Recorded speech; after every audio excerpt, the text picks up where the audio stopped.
Bonjour, c'est Sri Lanka. Alors, je viens porter une seconde vidéo aujourd'hui, le 8 mars 2019. Je viens sonner la trompette aujourd'hui encore et je viens nous encourager vraiment à laisser aller le monde avec ses passions et puis ses distractions. Parce que le Seigneur arrive, mais surtout, il nous dit que ce sera un jour qui va nous surprendre. Alors, euh, un voleur, quand il vient dans une maison, il n'avertit pas. Parce qu'il sait ce qu'il vient chercher. Et Jésus-Christ a dit qu'il viendra comme un voleur. Alors, il vient voler ceux-là qui lui appartiennent à ce monde déchu. Alors, il prend cet exemple-là pour dire, je viens comme un voleur. Question de dire, je ne veux pas avertir.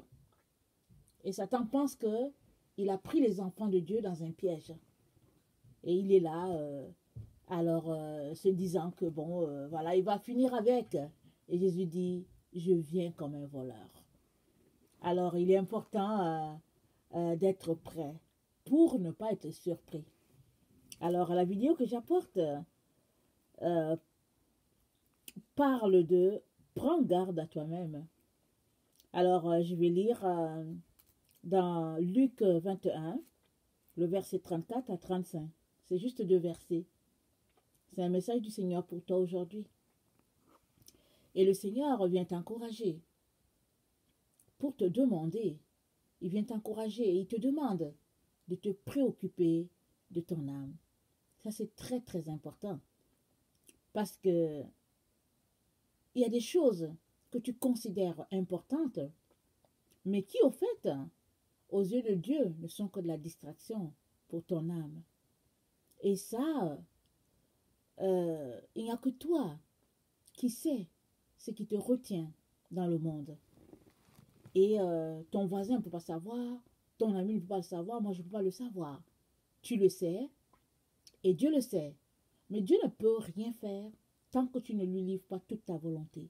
C'est à toi de tout laisser tomber pour Jésus. Ça, c'est un choix qui vient de toi. Et si tu ne fais pas ce choix, Jésus ne peut que t'avertir et t'avertir et t'avertir. À un moment donné, bon, tu ne vas juste que constater ce qui est en train de se passer.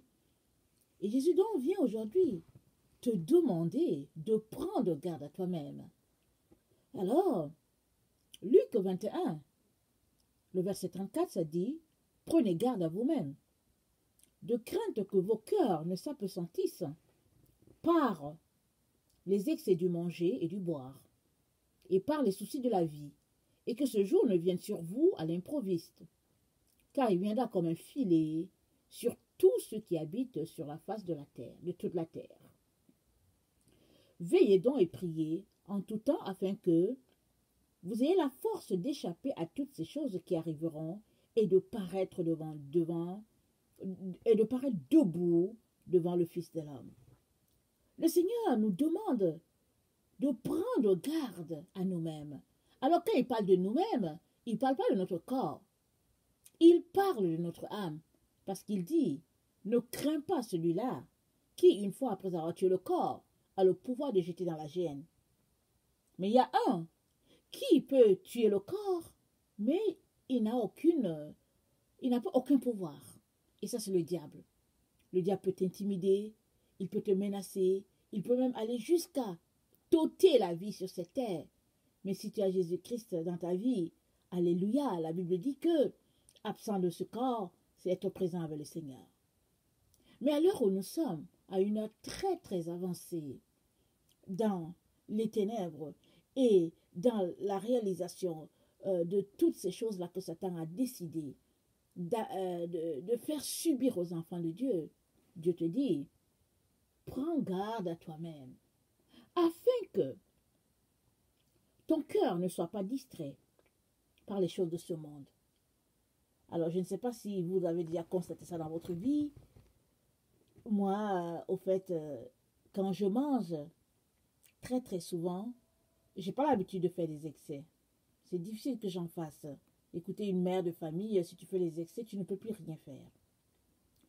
Mais j'ai aussi constaté que quand je mange, s'il m'arrive de manger à satiété, alors ce jour-là, je suis vraiment assez lourde et c'est très difficile. Alors j'ai décidé que quand je mange, je vais laisser un peu d'espace. Je ne veux pas manger pleinement. Ou bien je ne veux pas boire beaucoup d'eau. Parce qu'après, je suis lourde. Et c'est difficile de fonctionner. Surtout que je suis appelée à veiller. Je suis appelée à prier. Parce que la Bible dit veiller en tout temps. Au verset 36, Jésus-Christ dit veillez donc et priez en tout temps, afin que vous ayez la force d'échapper à toutes ces choses qui arriveront et de paraître debout devant le Fils de l'homme. Le Seigneur Jésus nous encourage à échapper à ces choses-là. Alors, comment échappe-t-on? Parce que quand même tu vas courir, il n'y a aucun endroit ici où tu vas courir et te réfugier sans que Dieu soit là. Le psalmiste David dit, quand bien j'irai dans la terre, tu es là-bas. Si je vais sur la montagne, tu es là. Il n'y a pas un endroit où je peux me cacher, où tu ne t'y trouves pas, dit David. Donc, il n'y a aucun endroit sur cette terre où tu peux aller te cacher loin de la face de Dieu. Le seul endroit où tu peux être en sécurité, c'est encore entre ses bras. C'est de venir à ses pieds. Et c'est là que tu pourras échapper. Et venir à ses pieds, c'est quoi? C'est prier tout le temps. C'est se repentir tout le temps. C'est vraiment invoquer son nom. C'est supplier vraiment sa grâce pour qu'il te permette d'échapper à ces moments-là. Ces moments terribles qui vont s'abattre sur la terre comme un filet. C'est des moments qui vont nous surprendre. Ce sera soudain. Et quand bien même ceux-là qui se préparent avec le Seigneur, ils vont un peu trembler parce que c'est perturbant. Ils vont avoir cette assurance-là, sachant que Jésus est là. Mais si toi, tu n'as pas pris le temps de te préparer, je me demande bien comment tu vas faire. Parce que ceux-là qui se préparent même déjà, la Bible nous dit que ce sera des moments terribles. À combien plus forte raison, ces enfants de Dieu-là qui ne se préparent pas, ou bien cette personne-là qui n'a pas entendu parler de Dieu. Et le Seigneur nous dit que nos cœurs, il dit que vos cœurs ne s'apesantissent pas par les excès de manger et de boire, par les soucis de la vie. Alors pour revenir à la nourriture, quand on a trop mangé, qu'est-ce qu'on fait? On a tendance à somnoler. On ne veut rien faire. Et on est lourd. Tout nous dégoûte. Alors, Jésus-Christ dit, c'est pas là que vous devez mettre votre temps, votre énergie, votre plaisir. Il dit, mettez votre plaisir à prendre la garde à vous-même. Il dit, c'est là le nœud. Tu dois prendre garde à toi-même. Il a dit dans sa parole, à quoi sert-il à un homme de gagner le monde entier s'il perdait son âme? Aujourd'hui, les enfants de Dieu se font leurrer et ils croient que parce qu'ils vont à l'église et qu'ils ont la garantie. Ils pensent que parce qu'ils font ceci pour Jésus, ils ont la garantie. Non, non, non, ça ne marche pas. Et rien de tout cela ne marche. Vous voyez, on nous a présenté l'évangile de Jésus d'une manière.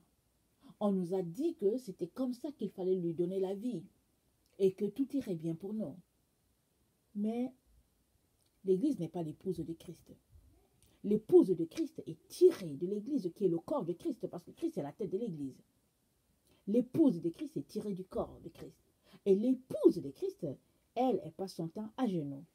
Elle prie, elle jeûne, elle pleure, elle supplie, elle prie pour que les âmes soient sauvées. Elle a laissé le monde, ses passions, ses désirs, elle a laissé tout ça. Elle est juste préoccupée des affaires de son Père. C'est ça que l'épouse de Christ fait. Alors, si toi, tu penses que tu aimerais être au ciel avec le Seigneur, que tu penses que tu fais partie du groupe de ceux-là qui appartiennent au Seigneur, il est important que ta vie de prière soit un exemple. Parce que si Jésus-Christ a dit cette parole à ses disciples, il a parlé à ses disciples, C'était les 12 qui étaient autour avec lui et puis certaines personnes qui le suivaient. Il dit, veillez et priez en tout temps, afin que vous ayez la force d'échapper à toutes ces choses qui arriveront. Rappelons-nous quand Jésus-Christ était là, dans le jardin de Gethsemane, et qu'il priait et qu'il agonisait, il est revenu par les disciples, il leur a dit, veillez et priez, afin que vous ne tombiez pas dans la tentation. Il est parti, quand il est revenu, Simon, Jean et Jacques, ils dormaient. Jésus-Christ a encore fait ça, il s'est éloigné un peu, il a commencé à prier, quand il est revenu, il dormait encore. Et la troisième fois, il a dit, ça y est, parce que les gens qui devaient l'arrêter étaient là. Mais Jésus-Christ voulait qu'il prie. Pourquoi? Parce que Jésus-Christ ne voulait pas qu'il tombe dans la tentation. Il a dit à Simon, Satan t'a réclamé. Il dit, mais j'ai prié pour toi. Mais quand tu vas te relever, relève tes frères. Fortifie tes frères quand tu vas te relever de là. Simon, le fougueux, celui-là qui a dit à Jésus-Christ qu'il était le Messie, celui-là qui a dit à Jésus-Christ, à Dieu ne plaît, tu ne mourras pas. Ce même Simon, dans la cour de Pilate, il a dit qu'il ne connaissait pas Jésus. Alors c'est arrivé à Simon. Ça peut nous arriver à toi et moi. On peut tomber à tout moment. Le secret, c'est de veiller. C'est d'avoir l'esprit allumé, éveillé. Vraiment, c'est d'être détourné de ces choses-là qui ont tendance à nous faire dormir et puis qui vont aider à notre somnolence, à notre sommeil spirituel. Jésus-Christ a cité les excès de manger, excès de boire. Il dit les soucis de la vie. Alors, est-ce que tu es quelqu'un qui est rempli de soucis de ce monde, les choses de ce monde? Qu'est-ce que tu vas manger? Quelle maison tu auras? Quel diplôme tu auras? Quel bon travail tu auras? Alors, le voyage que tu vas faire. Et puis après, si ta maman va bien, etc., etc. Toutes sortes de considérations dans notre esprit. Jésus-Christ dit, il dit, prends garde à toi-même, afin que ton cœur ne tombe pas dans le sommeil à cause de toutes ces choses-là. Il est en train de nous dire que ces choses-là, c'est eux qui envoient le sommeil. Mais si toutes tes pensées sont canalisées, on le focus sur Jésus, il dit, tu vas rester éveillé, tu ne vas pas dormir. Parce que quand tu es avec Jésus-Christ, tu es connecté aux bonnes choses, aux vraies choses. Et dans Ésaïe 54, j'aimerais ça qu'on lise. Attends, je ne sais pas 54, c'est 52, excusez-moi. C'est dit, Dieu parle à Jérusalem. Il dit, réveille-toi, réveille-toi, revêt ta parure, Sion. Revêt tes habits de fête, Jérusalem, ville sainte, car il n'entrera plus chez toi, ni incirconcis, ni impur. Secoue ta poussière, lève-toi. Mets-toi sur ton séant, Jérusalem. Détache les liens de ton cou. Captive fille de Sion, car ainsi parle l'Éternel. C'est gratuitement que vous avez été vendus, et ce n'est pas à prix d'argent que vous serez rachetés. Ce n'est pas à prix d'argent que vous serez rachetés. Ici, Dieu parle à Israël, à Jérusalem, mais cette parole-là, on peut l'appliquer à nous-mêmes. Il est en train de nous dire que c'est pas en te préoccupant, ça dit que le prix du rachat de Jérusalem qui s'était détourné de Dieu et puis qui a sombré dans l'oubli et puis tous les plaisirs de ce monde et tout ça là, le Seigneur dit, il dit à Sion, réveille-toi. C'est-à-dire que Sion, Jérusalem doit se réveiller elle-même. Si elle a les mains croisées et qu'elle attend que quelqu'un vienne la réveiller, elle va attendre longtemps. Le Seigneur entend te dire, réveille-toi. Alors, en te disant réveille-toi, il est en train de te dire, laisse aller les passions de ce monde, les soucis de ce monde, le manger, le boire, l'habillement, les voyages, et puis tout ce qui te préoccupe. Le Seigneur te dit, ça n'a pas sa place dans ce temps où nous nous trouvons. Tu dois juste te préoccuper d'échapper à ces moments-là qui sont en train de venir sur la terre et puis qui vont s'abattre sur la terre comme un filet. Nous savons tous que quand le filet est jeté dans la mer, alors le poisson ne sait pas quand est-ce que ça le prend. Tout ce que le poisson sait, à un moment donné, quand il se débat, il est déjà dans le filet. Et le filet commence à se rétrécir, et puis on tire, et puis le poisson, il gigote, mais il est pris dans le filet. Et le Seigneur nous dit, ce jour-là va venir comme un filet qui va s'abattre sur toute la terre. Il dit, mais toi, prie pour que tu puisses échapper à ces moments-là. Alors souvent, échapper, c'est quoi? C'est d'avoir cette sérénité-là, d'être dans ce jour-là, mais d'avoir cette sérénité-là que, ah, le Seigneur va m'enlever d'ici. Le Seigneur va faire quelque chose. Parce qu'on ne sait pas ce que ce jour-là va arriver. Avant la tribulation, après la tribulation, à quel moment, qu'est-ce qui va se passer? Mais c'est annoncé, ce sont des jours terribles. Ce sont des jours terribles. Et il dit, veillez donc et priez en tout temps afin que vous ayez la force d'échapper à toutes ces choses qui arriveront et de paraître debout devant le Fils de l'homme. Quand on dit de paraître debout, c'est que tu n'as pas à rougir. Tu n'as pas à avoir honte parce que tu as mené une vie de repentance, de supplication devant le Seigneur pour dire Seigneur, aide-moi. Aide-moi à m'en sortir. Alors, il dit, il ne faut pas que ce jour-là vienne sur toi à l'improviste. Il n'y a pas un journal télévisé qui va nous annoncer cela. Et même, nous savons tous que les gens du monde ne sont pas au courant de ça. Les chrétiens qui marchent clopin-clopin selon la vie de ce monde n'ont aucune connaissance. Les seuls qui disent, nous sommes dans le temps, c'est le moment de se réveiller, c'est ceux-là qui sont connectés à Dieu, qui font tout pour rester au pied de la croix. Et le Seigneur leur dit, à ceux-là, il dit, garde-toi. Il dit, prends garde à toi-même. À cette personne-là qui est déjà réveillée, là, le Seigneur dit, prends garde à toi-même. Fais attention pour ne pas tomber dans une affaire de manger et de boire. Fais attention. Dernièrement, on devait aller au restaurant avec les enfants. Alors, mais dans la nuit, en tout cas, je me sentais tout simplement pas, je sais pas, mais à un moment donné, j'ai juste dit à mon mari que c'est spécial. Je sais pas, mais je ne sens pas cette affaire-là de demain.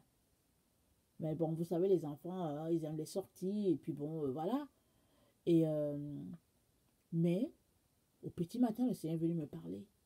Il m'a dit, au fait, je ne veux pas que vous y alliez. Et il m'a donné les raisons. Et il a trouvé une solution. Parce que vous savez, avec les enfants, quand on leur enlève une chose, il faut mettre un autre. Il faut changer l'activité. Et mon mari, il était juste inquiété. Il se disait, mais comment on va dire ça aux enfants? Qu'est-ce qu'on va leur dire? Comment on va leur dire ça? Mais quand Dieu est à la base de quelque chose, ça finit toujours par passer. Et les enfants ont très bien accueilli la solution du Seigneur. Mais la raison pour laquelle le Seigneur ne voulait pas qu'on se retrouve là-bas, c'était parce qu'il ne voulait pas que nos cœurs s'apesantissent par les excès du manger et du boire. Parce que l'heure est grave. L'heure est grave. Il ne dit pas de ne pas manger. Mais, qu'est-ce que tu vas manger à l'extérieur? Déjà, ça c'est une bonne question. Qu'est-ce que tu vas manger? De deux, quel est ce temps-là que tu prends là-bas, assis là-bas en train de manger? Parce que, chez toi à la maison, tu peux peut-être manger pendant 15 et 20 minutes, et puis prendre les 40 minutes pour prier. Alors que si tu es à l'extérieur, le temps que tu y ailles, que tu reviennes et tout, il se pourrait que tu aies dépensé 2h30, 3 heures, et ça, le temps, c'est de l'or. Mais Dieu est tellement bon qu'il a trouvé la solution pour nous. Et il a pointé. Il ne voulait pas que nous nous laissions aller à ces choses-là. Parce que souvent, quand on mange, on est souvent tellement lourd qu'on se dit non, non. On est dégoûté souvent. Et le Seigneur aimerait que nous nous concentrions plutôt à manger sa parole. Parce que quand les disciples sont venus dire à Jésus, qu'est-ce qu'il fait avec cette femme samaritaine? Il a dit, mais savez-vous pas que j'ai à manger la nourriture de mon père? Ils se sont dit, mais qui lui a préparé quelque chose? Or, Jésus-Christ est en train de parler du fait qu'il avait un peuple nombreux dans la ville et il fallait qu'il leur apporte l'évangile. Alors, ce que toi tu appelles parole, ce que tu appelles nourriture, c'est pas ça que Dieu appelle nourriture. Et si les besoins de Dieu ou bien le programme de Dieu est très important dans ta vie, il passera avant. Et si tu es connecté aux choses de Dieu, Dieu va te maintenir éveillé afin que, le plus grand nombre soit sauvé et afin aussi que ton âme à toi soit sauvée. Vraiment que le Seigneur nous donne de pouvoir regarder dans nos vies toutes ces choses-là qui nous distraient, qui nous gardent ensommeillés, qui nous gardent taciturnes, qui nous gardent amorphes, vraiment dégoûtés de la vie, paresseux, lourds et nonchalants. Que le Seigneur nous donne vraiment de mettre nos priorités au bon endroit. J'ai souvent entendu les gens dire que on devrait dormir 8 heures de sommeil. Les scientifiques ont toujours dit ça. Je ne sais pas si les 8 heures de sommeil, ça change. Mais quand j'étais encore en Afrique, j'étais au primaire, j'entendais les 8 heures. Et puis je suis là, j'entends toujours les 8 heures. Mais je ne sais pas s'ils ont raison ou pas. Mais ça fait des années et des années que je n'ai pas dormi 8 heures. Et même, déjà jeune, j'ai appris à dormir moins que ça. Et même là où je suis, je dors beaucoup moins que ça. Je ne vais pas vous donner le nombre d'heures que je dors par nuit. Ça fait des années. Mais je bénis le Seigneur à tous les jours. Parce qu'il m'a appris à ne pas me reposer dans le sommeil. Et puis à marcher sur ce que les scientifiques là ont dit. Non. La nuit, elle est faite pour prier. Elle n'est pas faite pour dormir. Mais il faut se reposer, je comprends. Mais c'est dans la nuit que toi et moi pouvons avoir la force pour prier, pour intercéder. Parce que tout le monde dort. Tout le monde dort. Tout le monde somnole. C'est là que tu peux prier. C'est là que tu peux crier à Dieu. Pour les âmes que tu connais. C'est là que tu peux pleurer. Parce que tout est calme. C'est la paix. C'est là que tu es vraiment à une connexion parfaite avec ton Seigneur. C'est juste toi et lui. Vous êtes juste vous les deux. Et ça fait du bien. Alors, ne te fais pas voler toutes ces choses-là que Dieu t'a données. En restant au lit 6 heures, 8 heures, 10 heures. Mais quand est-ce que tu vas prier? La nuit, c'est fait pour prier. Il faut dormir, oui, mais c'est fait beaucoup plus pour prier qu'autre chose. Alors, je viens vraiment nous encourager à prendre ce temps-là. Parce que le ciel est fait pour se reposer. On a le ciel, on a toute l'éternité. Mais ici sur la terre, on est là sur un terrain de combat. On doit combattre pour nous-mêmes, combattre pour ceux-là qu'on connaît, afin que tous, si c'était possible, puissent être sauvés. Amen. Que le Seigneur nous fortifie, qu'il nous donne de réaliser que l'heure est très très avancée dans la venue de notre Seigneur et le temps n'est pas à perdre parce que ce jour-là, nous dit la parole de Dieu, nous surprendra comme un filet. Et pour ne pas être surpris, il faut veiller, il faut prier en tout temps afin d'échapper à ces moments-là qui sont sur le point de s'abattre sur la terre. Que le Seigneur vous bénisse, qu'il vous fortifie, qu'il vous donne de pouvoir vraiment toucher à sa gloire pendant que nous sommes encore sur cette terre. Soyez bénis, je vous aime beaucoup et Dieu davantage. Merci.